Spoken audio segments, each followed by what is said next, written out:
Welcome. Today we are going to have grammar and we are going to learn about noun derivation.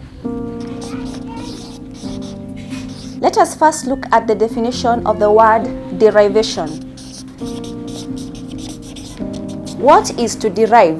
To derive is to extract something from something else. For example, we derive petrol from petroleum products. So, we are going to have cases where we form nouns from other parts of speech.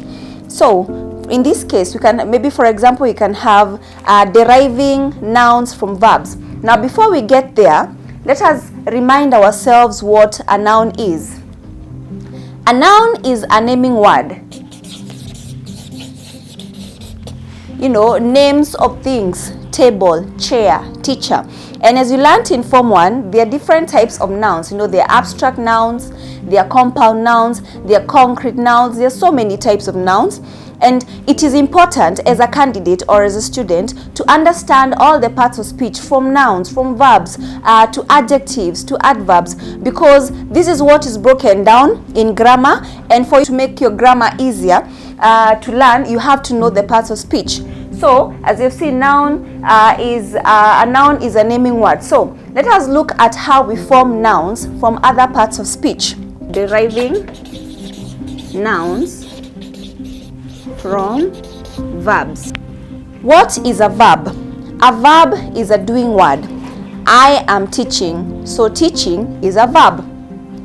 They are standing. What are they doing? Standing. So, standing is a verb. We can have a case where we can derive nouns from verbs. Let's take, for example, the verb educate. To educate is an action. So, we can form a noun out of educate. We normally add suffixes. Now, let us look at what a suffix is. A suffix is a meaningful unit of a language that cannot be further divided. For example, you can have ing. Okay, ion. This is a suffix that we can add to educate to form a noun. For example, we can have education. So, as you have seen from my illustration here, we have educate as a verb. I have added the suffix ion to form education, which is a noun. Okay, let us have another verb. We can have arrange. Go and arrange those desks. Okay, so arrange is a verb, but I can form a noun out of arrange, and in this case I will just add the suffix ment. So I am going to have arrangement. Education, arrangement. These are the two nouns that I have derived from educate and arrange. Okay, so we can still have more examples. Teach. I am teaching. Teach is a verb. That is what I am doing. So, what noun can we form from the word teach, from the verb teach? We can have teacher. I have added the suffix er. So, as you can see, we can derive nouns from verbs. Alright, let us look at now how we can derive nouns from adjectives. Deriving nouns from adjectives. How can we form nouns from adjectives? So, ask yourself, what is an adjective? An adjective is a describing word. It is a cold day. They are words that describe nouns. Now, day is a noun, but it is not just any other day. It is a cold day. So, cold is an adjective. As soon as you have understood what an adjective is, words that describe nouns. A beautiful girl. She is a girl, but she's not just a girl. She is beautiful, so I've described her as beautiful. So beautiful is an adjective. Now let us look at how we can derive nouns from adjectives. We can have the adjective here. Then you divide it like that, and then you can have the noun. You have your table here for the adjective, and you can have your other space for the nouns. Let us have the word sad. Let us have another one, private. You're still going to form sentences from these adjectives so that you get to understand more of what an adjective is. Then you can have wide. We can also have arrogant. Let us first of all form sentences from these adjectives before we derive the nouns from them. We have sad. It was a sad day. Okay, it was not just any other day, it was a sad day. She is a sad girl. She is, she has been described as a sad girl. So sad is an adjective. Private. That was a private event. It was not just any other event, it was a private one. So it has been described as private. That is a wide classroom. So the classroom has been described as wide. Arrogant. That is an arrogant pupil. Okay, so the pupil has been described as an arrogant person. Let us form a noun from the adjective sad. We are going to have sadness. I have added the suffix ness to sad, which is an adjective, to form the noun sadness. Private, I can have privacy. Privacy.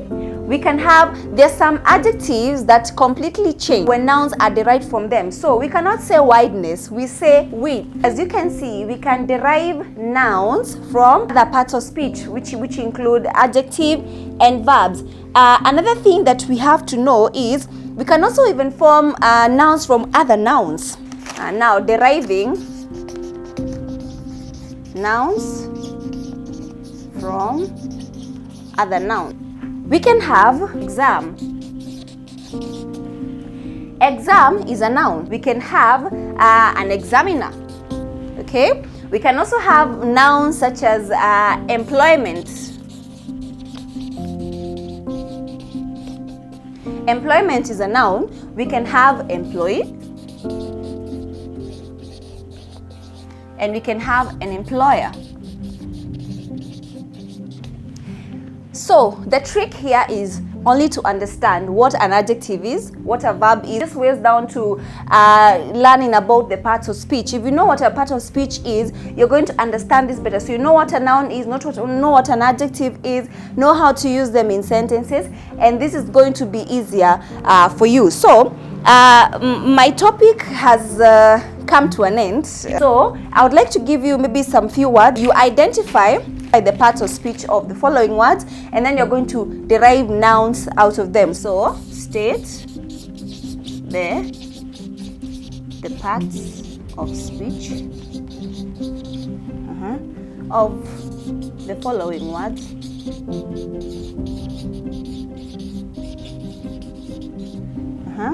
And derive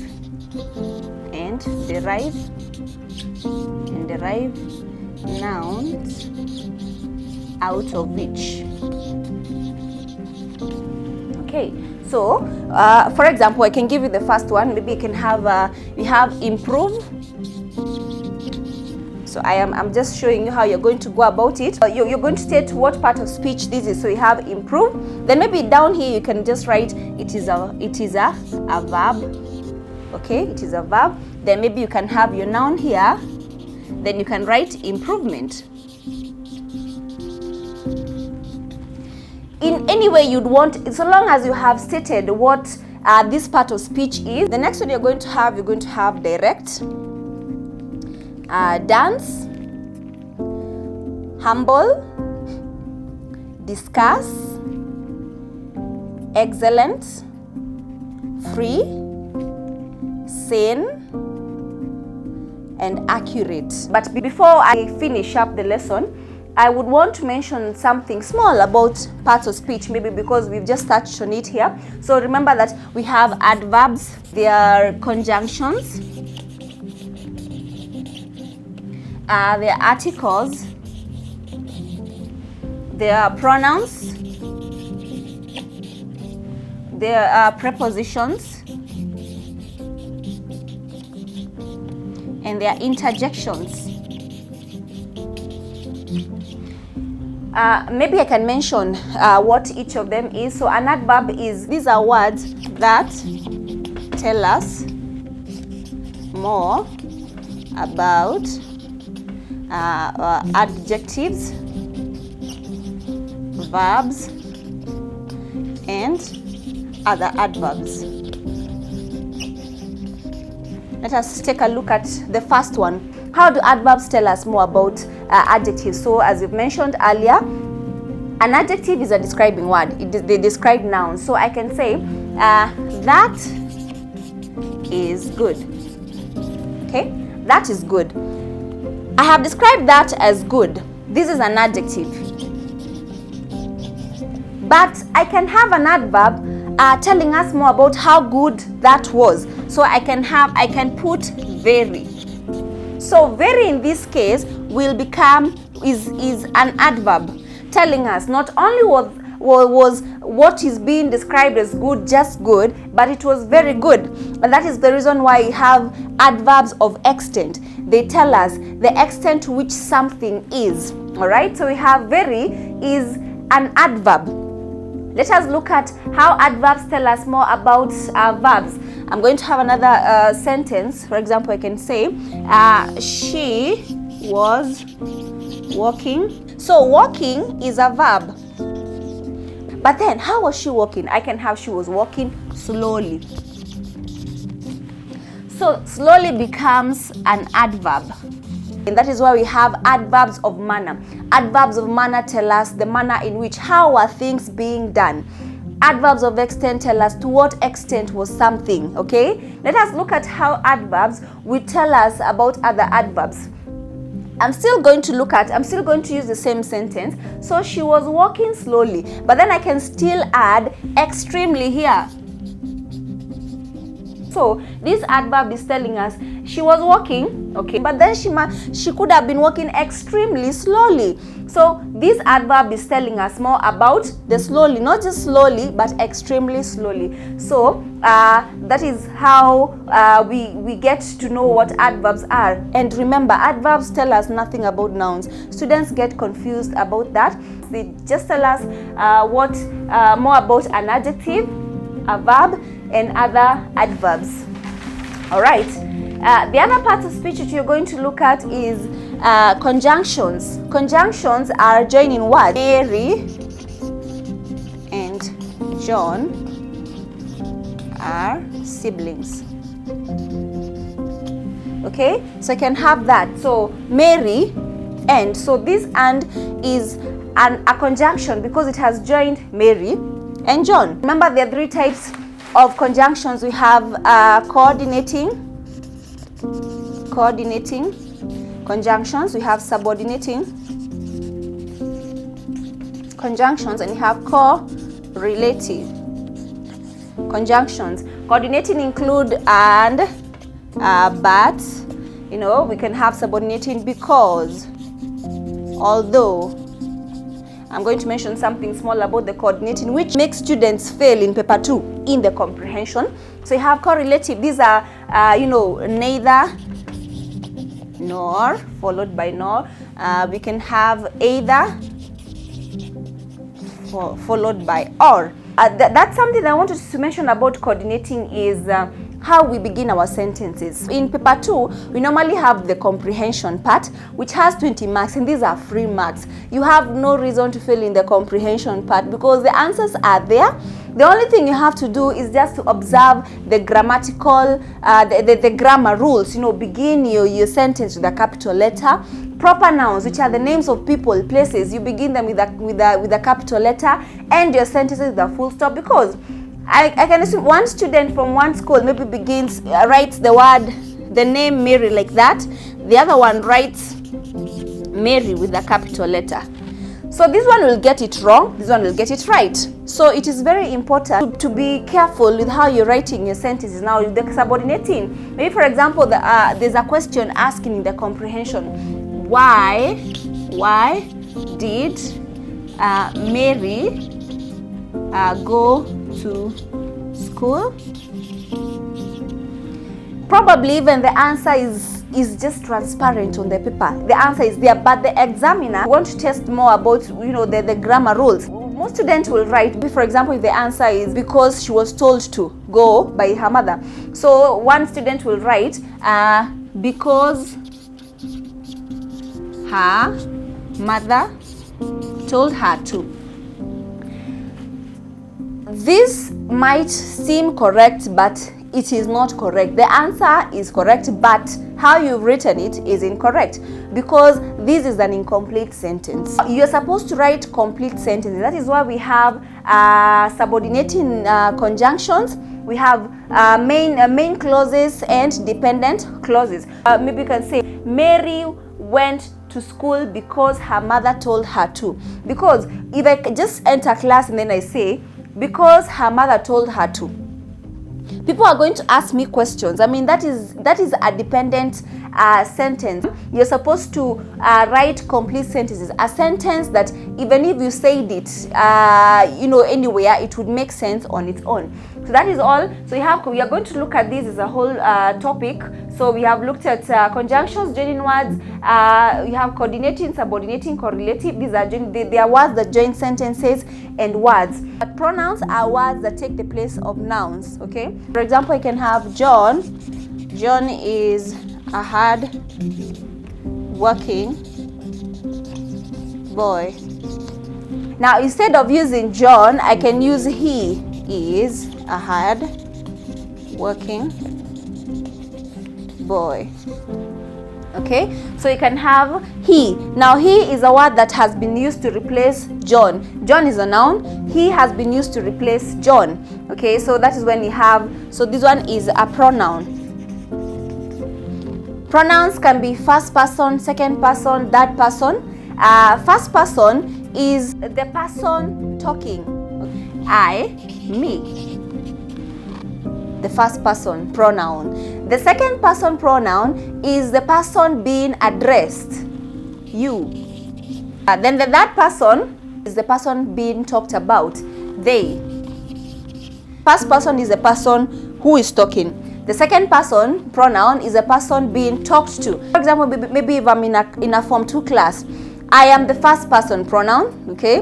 Then the Form 2 class is the second person pronoun. But if I talk about the Form 4s in the other block, they are the third person pronouns. But that is, you should go back to your books and look at those pronouns. Let's look at what prepositions are. These are words used to link pronouns, nouns, and phrases to other words within a sentence. Okay, so that is a preposition. So these are words used to link pronouns, nouns, and phrases to other words within a sentence. Let us look at prepositions that can be used to show time. We can have in, on. So for example, I can have a sentence, I was on time.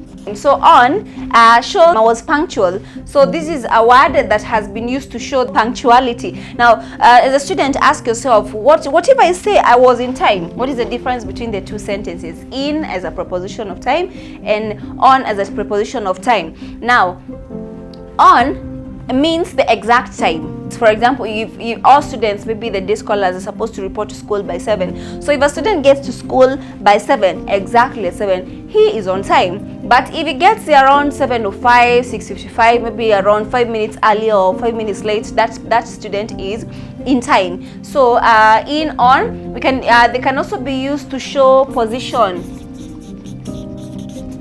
The cat is under the table. Where is the cat? Under the table. We can also have on, still showing position. The cat is on the table. So under, on, position. So that is just a quick revision of what prepositions are. Please go back to your Form 1 work and look at what prepositions are. So let us look at the next part of speech, which is articles. Articles, of course, include a, an, and the. Those are the three articles we have. Now we all know that are as an article is used before words with initial consonant sound. Now what do I mean? Consonants. What are consonants? Let's go back to nursery school now. So we're going to write A, B, C, D, E, F, G, H, I, J, K, L, M, N, O, P, Q, R, S, T, U, V, W, X, Y, and Z. Now, these are the alphabets that we have. There are 26 of them, but we have the vowels. We have 26 alphabets. So out of these 26 alphabets, we get 5 articles. We get 5 vowels. We get 5 vowels, and we have 21 consonants. So let us look at the alphabets here. We remove the vowels A, E, and O and U. So what remains is the consonant. So as soon as you remove the vowels from the alphabets, remain with the consonants. That's why we normally say a university. Most students will write an university, but when you pronounce the word university, the initial U sound has the Y consonant sound. Okay, so you cannot say an university just because this one has started with the U. Okay, so you have to pronounce the word first so that you know whether to use a or an. So that is the first article. So you can say have a European, a unique person. You can have a table. So as you can see, the article a is used with words that have initial consonant sound. Let us have the next article, which is an, which is used with words that have initial vowel sound, which is a, e, or u. So you can have an honor. As much as this one is starting with the H, it means it has the initial vowel sound of an o, the vowel o. So an honor, an egg. Okay, then let us have, you can have an elephant. So you just make sure that you have pronounced the word itself so that you listen to the initial sound, and that is going to be very helpful during your exam. So you can have there can be used with words that have initial vowel sound and initial consonant sound. You can say the European, the egg. Okay, but the only difference with there is that it is more specific. That is why we have the first topic that we learn from one is definite and indefinite articles. So we have the definite article is they. Okay, definite means specific.